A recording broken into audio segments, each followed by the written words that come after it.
mesdames et messieurs, bienvenue dans ce journal, le sommaire de cette édition. Grande émotion ce lundi au camp Gallieni, cérémonie d'hommage à la mémoire des 4 casques bleus ivoiriens tués le 13 janvier dernier dans une attaque aux terroristes dans le nord du Mali.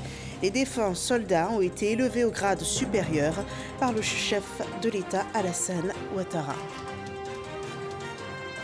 Et la détermination de la Côte d'Ivoire à continuer sa mission de paix au Mali était au centre des échanges ce jour entre le président de la MINUSMA et le chef de l'État Alassane Ouattara. Une rencontre tenue au palais présidentiel à l'issue de la cérémonie d'hommage aux casques bleus ivoiriens. Et sur la Covid-19, il n'y a pour l'heure aucune mesure drastique prévue en dehors de celle en cours. Assurance du porte-parole du gouvernement qui faisait ce jour le point de la gestion de la pandémie par le gouvernement. Bienvenue dans ce 23h. Les hommages de la nation ivoirienne au casque bleu tombés au champ d'honneur le 13 janvier dernier à Tombouctou, au Mali. La cérémonie s'est tenue en présence du président de la République. Le compte-rendu de Viviane Aïma. Des pleurs, mais aussi un grand sentiment de fierté pour le courage et le sacrifice de ces 4 soldats du contingent ivoirien de la mission multidimensionnelle intégrée des Nations Unies pour la stabilisation au Mali, tués dans une embuscade au cours d'une opération de sécurisation dans la zone de Tombouctou le mercredi 13 janvier dernier. Sur la place d'armes, général Ouattara Thomas Dakin du camp Gallieni ce lundi 25 janvier, la nation ivoirienne, à travers ses grands symboles, a rendu hommage à ses héros. Le drapeau de l'État, symbole de la nation ivoirienne déployé pour la circonstance. La présence du président de la République, Alassane Ouattara, chef suprême des armées, qui incarne l'autorité de l'État. Et l'hymne national l'abidjanaise, exécuté solennellement.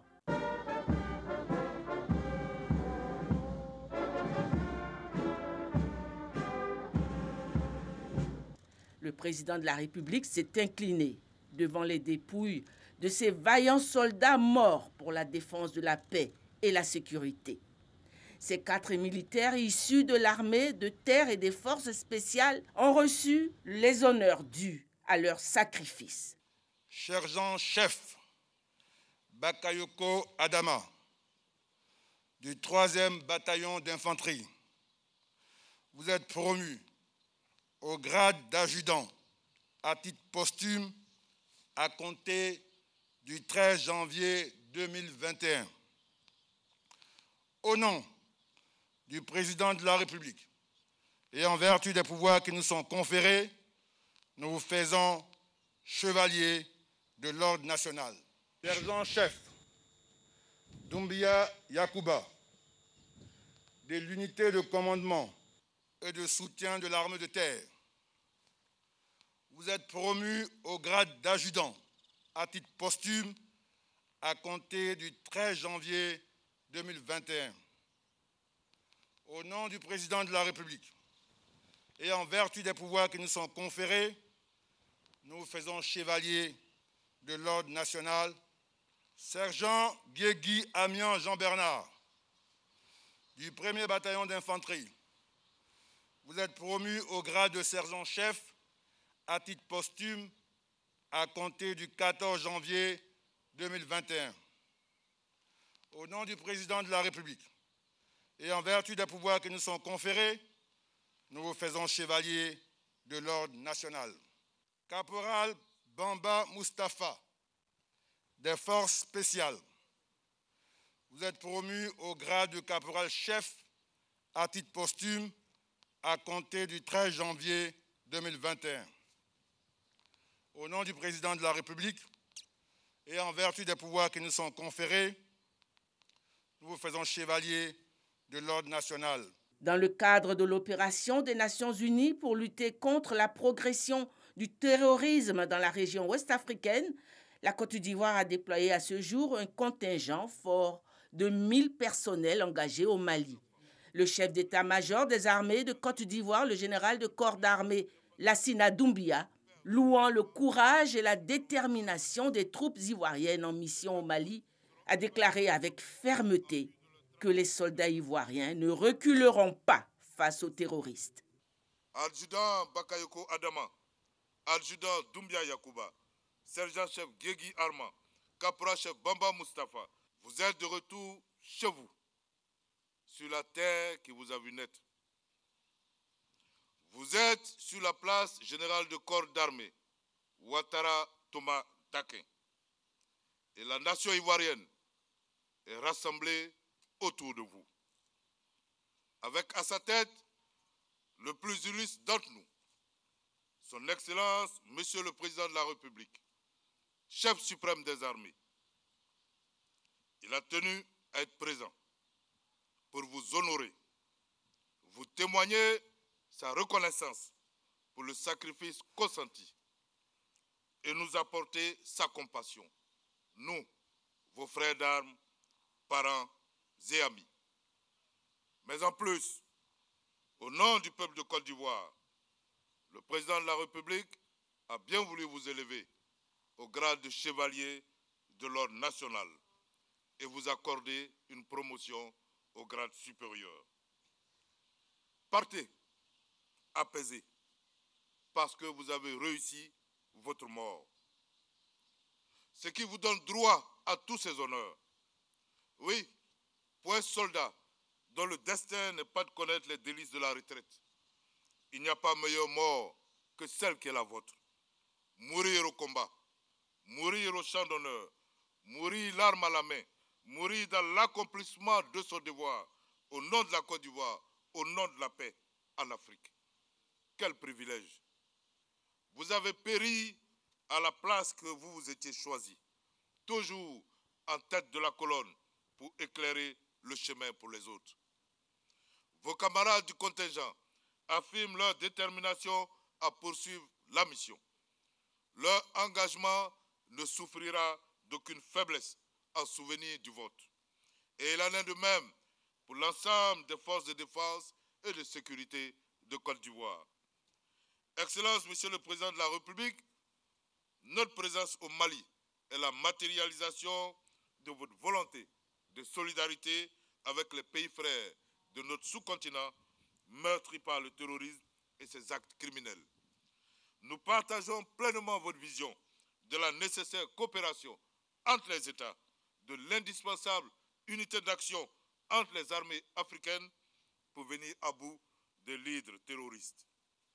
Nous adhérons pleinement à cette conjonction des forces. D'ailleurs, avons-nous le choix? Soit nous acceptons de nous battre dans le désert sablonneux de Tombouctou, à Gao, à Kidal, à Mopti, ou nous serons contraints de nous battre dans les savanes de Tengrela, dans les forêts de Daloa, ou même sur le bord de la lagune Ébriée. Cet événement malheureux qui nous afflige tous ne pourrait donc nous ébranler dans nos convictions. Bien au contraire, notre engagement en sort renforcé. Si la paix en Côte d'Ivoire, la sécurité de nos concitoyens, de nos épouses et de nos enfants doivent s'obtenir par le prix du sang, nous sommes prêts à nous en acquitter, même loin de chez nous. Ultime moment de cette cérémonie, la sonnerie aux morts. Puis le président de la République a remis les dépouilles des soldats accompagnés du drapeau national qu'ils ont servi au prix de leur vie à leurs différentes familles. La nation reconnaissante à ces jeunes soldats pleins de vie qui ont fait le choix d'être aux avant-postes du combat pour faire reculer le terrorisme et préserver la sécurité et la paix au Mali, tout comme en Côte d'Ivoire. Honneur à vous.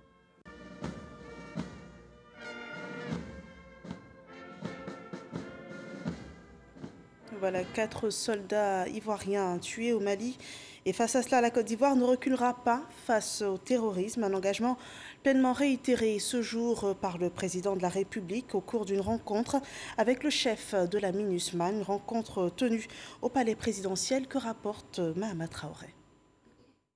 Le chef de la mission multidimensionnelle intégrée des Nations Unies pour la stabilisation au Mali, MINUSMA, a tenu à être aux côtés des autorités ivoiriennes pour cet ultime hommage aux 4 casques bleus tombés au champ d'honneur le 13 janvier dernier au Mali. Pour la mémoire des soldats tombés, il a réitéré au chef de l'État la détermination des Nations Unies à œuvrer au retour à la stabilité au Mali.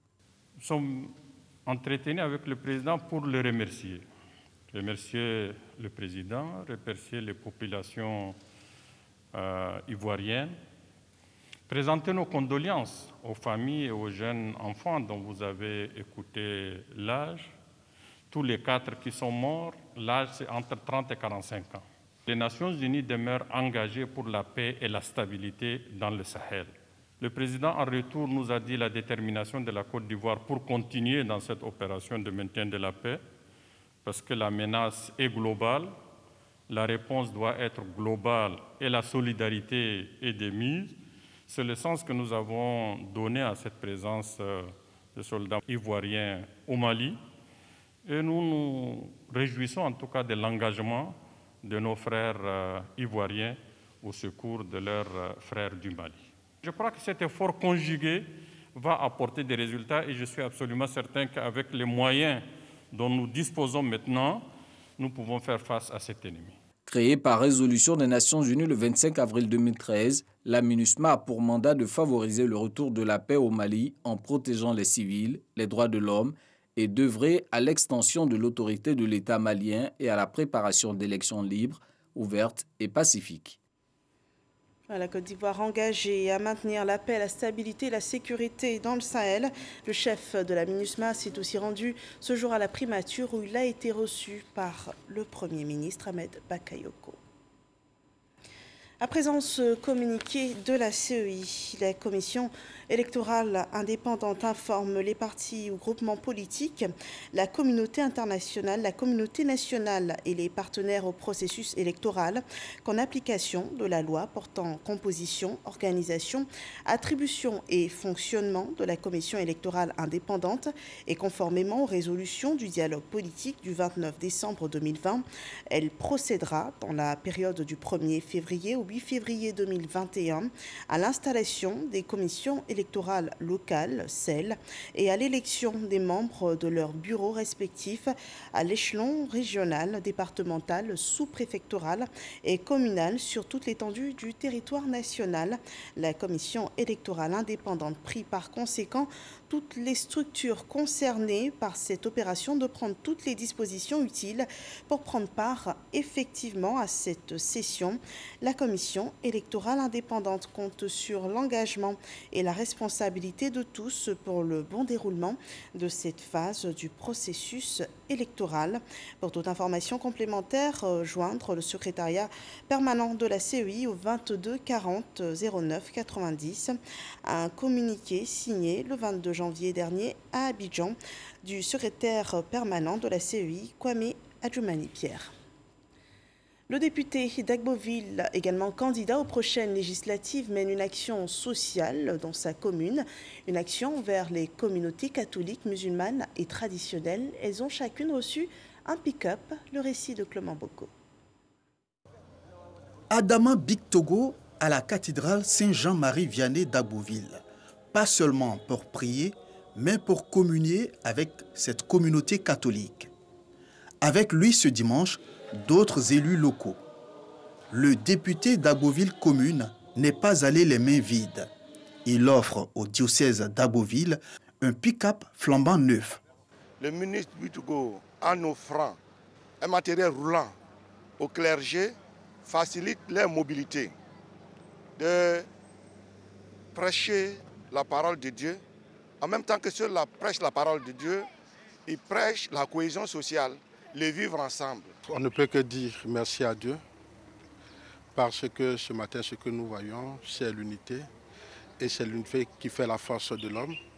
Et donc, en voyant l'imam, en voyant les hommes de tous bords, dans la cour de la cathédrale, nous pensons que Dieu est en train d'atteindre son objectif, parce que pour lui, sa force et sa présence, c'est l'unité des hommes.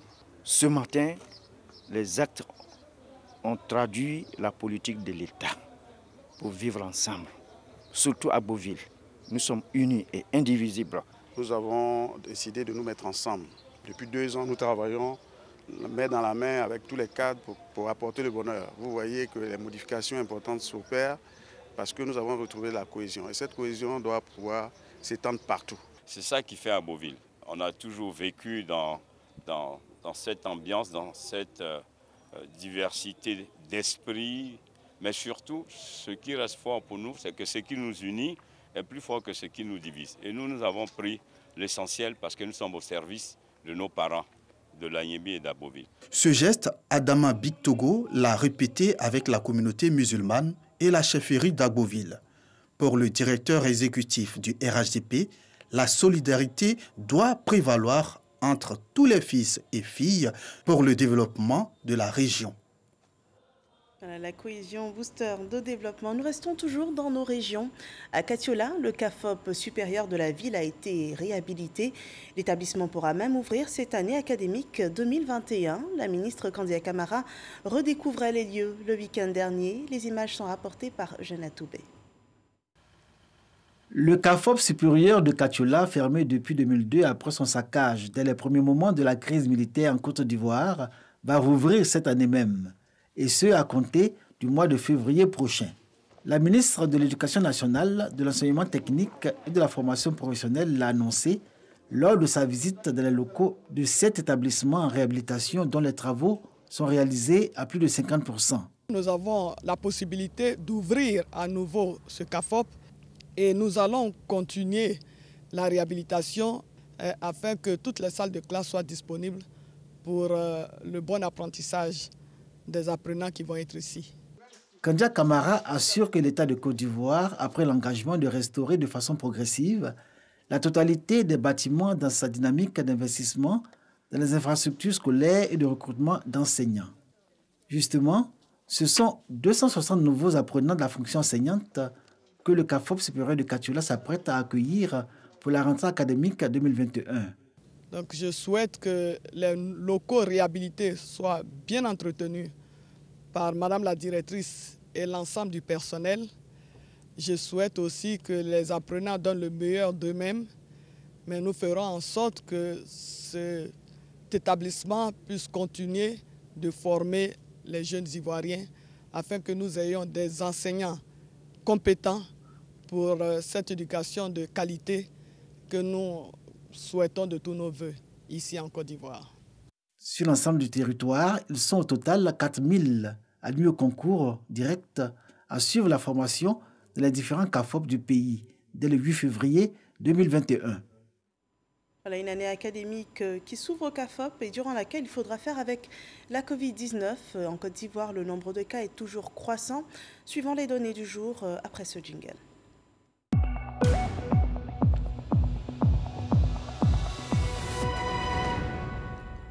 Le rapport sanitaire de ce 25 janvier présente 246 nouveaux cas de Covid-19 sur 1851 échantillons prélevés, ce qui représente 13,3% de cas positifs. 238 cas de guérison sont également enregistrés et aucun cas de décès annoncé. La Côte d'Ivoire totalise donc à ce jour 27 096 cas confirmés, dont 25 000 personnes déclarées guéries, 146 personnes décédées. Il reste encore 1950 cas actifs. Un plan de riposte contre la Covid-19 est activé depuis le premier cas détecté dans le pays. Et ce lundi, le porte-parole du gouvernement présentait un point sur la gestion de la pandémie, les causes de la résurgence, les nouvelles mesures, le vaccin et les implications financières. Voilà différents points essentiels abordés par le ministre Sidiki Moko Touré, suivant ce compte-rendu de Franck Quadio. La résurgence des cas de Covid et les causes, les informations sur la vaccination et la résilience gouvernementale, ce sont entre autres les points abordés par le porte-parole du gouvernement Sidiki Touré, accompagné par le directeur général de la santé et le conseiller technique du ministre de l'économie. Lors de ces échanges avec la presse, la pandémie connaît des pics préoccupants depuis quelques semaines. Sur la période du 20 décembre 2020 au 22 janvier 2021, 4 653 cas nouveaux positifs ont été enregistrés dans le pays. À la même date du 22 janvier, notre pays comptait 1490 cas actifs, alors au 2 décembre 2020, le pays n'en comptait que 219. Cette situation est préoccupante. Mais l'État veille et le Conseil national de sécurité a pris des mesures dans un contexte d'état d'urgence. Il s'agit de l'intensification du contrôle de l'obligation du port de masque, notamment dans les transports en commun, les services publics et privés et tous les espaces publics.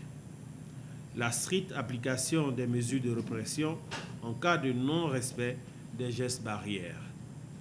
La révision du délai de validité du test Covid-19 pour l'entrée et la sortie en Côte d'Ivoire qui passe de 7 jours à 5 jours. L'instauration de l'état d'urgence sanitaire sur toute l'étendue du territoire national du 21 janvier au 28 février 2021. Le décor planté, les préoccupations des journalistes portent pour l'essentiel sur des précisions autour de la mise en œuvre de l'opération de vaccination, sans oublier la raison des résultats tardifs du texte pour les voyageurs et l'appréhension de la nouvelle variante de Covid qui secoue le monde entier.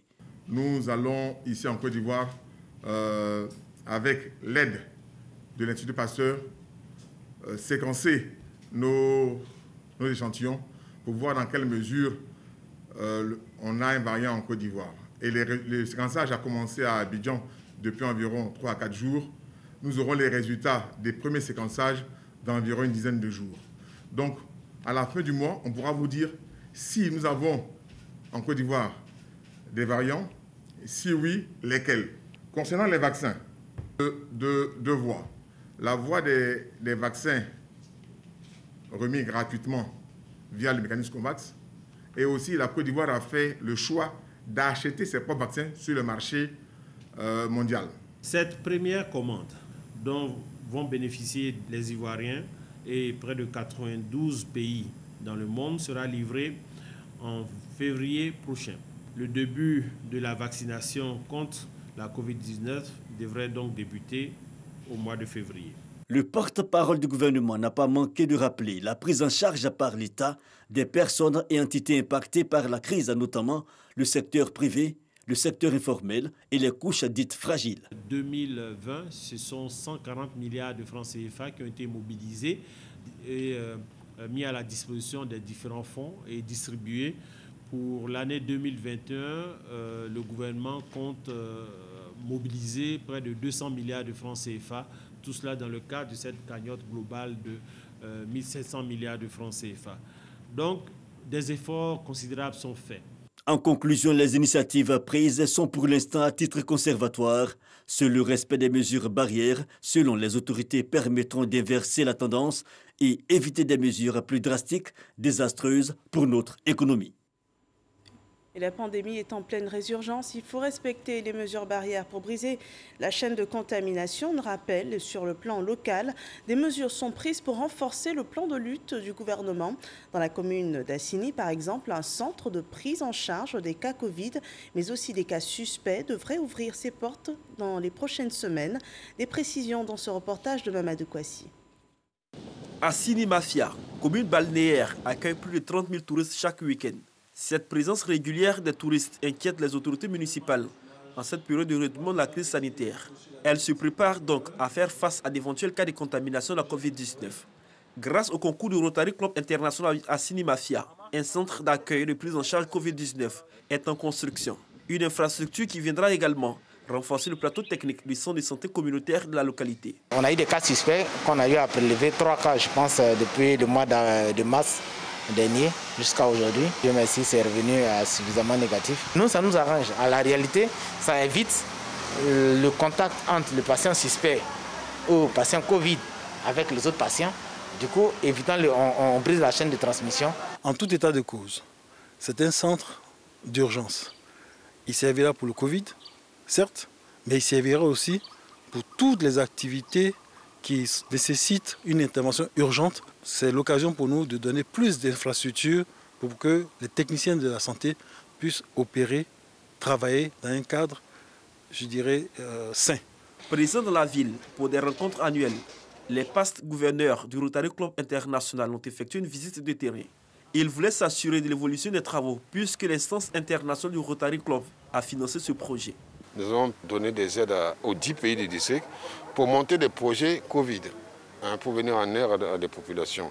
Ce projet, c'est le plus grand, c'est le plus gros au point de vue Covid. Sinon, il y a toujours des actions de Rotary International dans tous les domaines.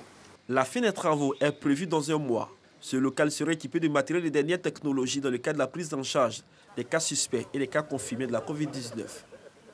Et à des kilomètres d'Assigny, hors de la Côte d'Ivoire, le Ghana, débutent les funérailles d'État de l'ancien président John Jerry Rawlings, décédé des suites du coronavirus. 3 mois après son décès, les rites funéraires ont débuté hier par une messe inaugurale dans la capitale ghanéenne et se poursuivront demain avec des hommages officiels. John Jerry Rawlings sera inhumé le 27 janvier prochain, donc mercredi, au cimetière militaire d'Accra, comme les précédents chefs d'État ghanéens. Il y a de l'innovation dans les systèmes des marchés publics. L'autorité nationale de régulation des marchés publics dispose à présent d'un site internet. Il est directement... Depuis ce site internet sera géré le quitus de non-redevance. Suivons ces explications dans ce reportage d'Alvarassa. En menant cette innovation au niveau du site internet de l'Autorité nationale de régulation des marchés publics, l'institution veut non seulement se mettre à jour au niveau des technologies de l'information et de la communication, mais surtout pouvoir servir efficacement l'ensemble des acteurs de la commande publique. Nos clients, les structures, les organismes, les personnes qui visitent ce site, évidemment, ont des besoins qui se sont également modifiés, accrus. Nous avions besoin donc d'adapter le contenu du site, son accessibilité aux besoins des visiteurs de ce site. Entre autres innovations, une plateforme technique encore plus sécurisée, un service à écoute client, une page de dénonciation, un agenda et surtout l'application du quitus de non-redevance géré depuis ce site. Nous avons fait une campagne de sensibilisation en ligne pour expliquer ce que c'est que le quitus de non-redevance. En termes de fiabilité, il y a un code barre qui permet de s'assurer que ce n'est pas un document qui est falsifié. Et ensuite, il y a la signature électronique qui est aussi un aspect très important. Donc le site internet permet aussi aux soumissionnaires de se rendre sur le site de l'ANRMP et vérifier la fiabilité du document. Donc vous aurez justement cette plateforme-là pour authentifier les quitus qui seront établis. Rappelons que le quitus de non-redevance est un document administratif délivré exclusivement par l'Autorité nationale de régulation des marchés publics, ANRMP, à tout candidat ou soumissionnaire à un marché public à jour du paiement de la redevance de régulation. Avec toutes ces innovations, la NRNP veut demeurer une institution forte au profit des usagers de la commande publique. Dans le domaine de la formation, 76 cadres ont reçu leur certificat de fin de formation après 9 mois passés à apprendre tout sur le management en entreprise. Le point de Ahmed Traoré et Alexis Ouedraogo. Ils sont au nombre de 76 impétrants à avoir bénéficié de ce programme de formation de management et de développement. Après une formation de 9 mois, ils sont désormais aptes à occuper les plus hautes fonctions des entreprises et à en être les managers. Les programmes qui sont gradués aujourd'hui sont les PMD, sont des directeurs d'entreprise, habituellement directeurs commerciaux, directeurs techniques, directeurs financiers, etc. Et ils cherchent par ces programmes se former dans une vision globale de l'entreprise pour pouvoir vraiment développer l'entreprise. Les impétrants en fin de formation expriment toute leur fierté. Ils promettent donner le meilleur d'eux-mêmes dans l'exercice de leurs fonctions. Nous avons appris dans la complexité. Nous avons commencé la session, nous avons rencontré la pandémie, nous nous sommes adaptés, nous avons fait preuve de résilience. Le thème résilience a connu toute sa signification. Pendant notre formation, nous n'avons pas été découragés et au contraire même, nous avons eu beaucoup plus plaisir aujourd'hui à apprendre. Nous sommes aujourd'hui remplis de connaissances, des connaissances qui vont nous permettre d'impacter positivement nos structures et de par là impacter positivement tout le pays. Depuis sa création, ce sont près de 1500 cadres qui ont bénéficié du programme de développement et de management en Côte d'Ivoire. En sport, en football, deux rencontres ont marqué la troisième journée du championnat d'Afrique des Nations. Des rencontres qui se sont tenues simultanément ce jour dans le groupe B.